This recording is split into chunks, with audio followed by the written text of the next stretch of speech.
রংপুর একটি হিন্দু পরিবারের 4 সদস্যের মরদেহ উদ্ধারের ঘটনায় চাঞ্চল্য।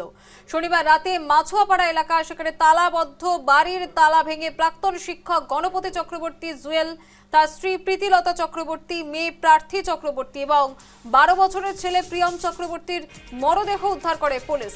স্থানীয়দের দাবি, প্রায় 3 দিন ধরে বাড়িতে তালা ঝুলতে দেখে সন্দেহ হয় তাদের। পরে পুলিশকে খবর দেওয়া হয়।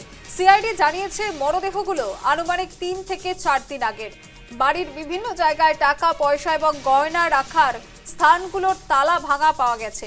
প্রাথমিকভাবে ডাকাতির আশঙ্কা করা হলেও 4 জনের মৃত্যুর সঙ্গে এর সম্পর্ক এখনো নিশ্চিত নয়।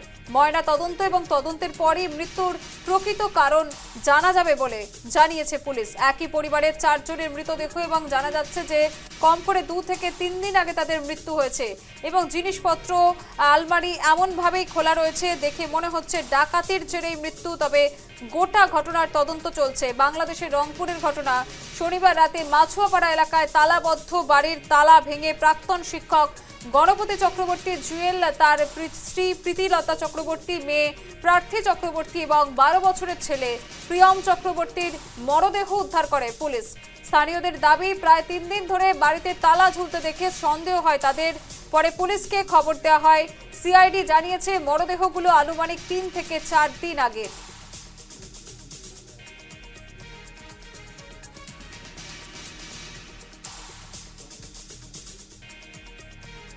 আসসালামু আলাইকুম, আমি সুমিত চৌধুরী, ইনচার্জ সিআইডি রংপুর। আমি প্রথম ফোনটা পেয়েছি ওসি কোতোয়ালির কাছ থেকে। উনি আমাদের কাছে ক্রাইম সিন টিমের একটা চাহিদা দিয়েছিলেন। এরকম একটা ঘটনা উনি আমাদেরকে বলছিলেন যে ভিতরে বোধহয় একাধিক লাশ থাকতে পারে 3-4 দিন আগের। আমি সঙ্গে সঙ্গে আমার একজন ইন্সপেক্টর এবং ক্রাইম সিন টিমকে এখানে পাঠিয়েছি। আমি নিজেও এখানে এসেছি।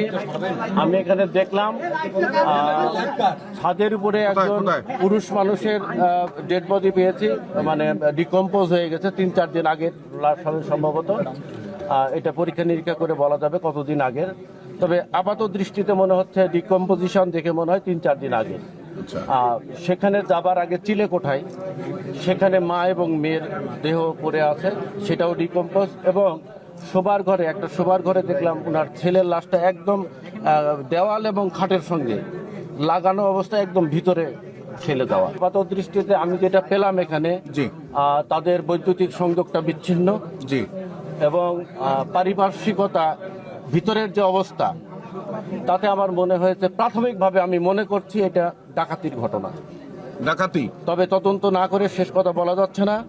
তাদের সমস্ত মানে আসবাবপত্র যেগুলোতে আমরা সাধারণত টাকা পয়সা বা গহনাপত্র রাখি, সমস্ত কিছুই তারা ভেঙে ফেলছে লুটপাট। তাতে করে আমার মনে হচ্ছে এটা ডাকাতির ঘটনা হতে পারে।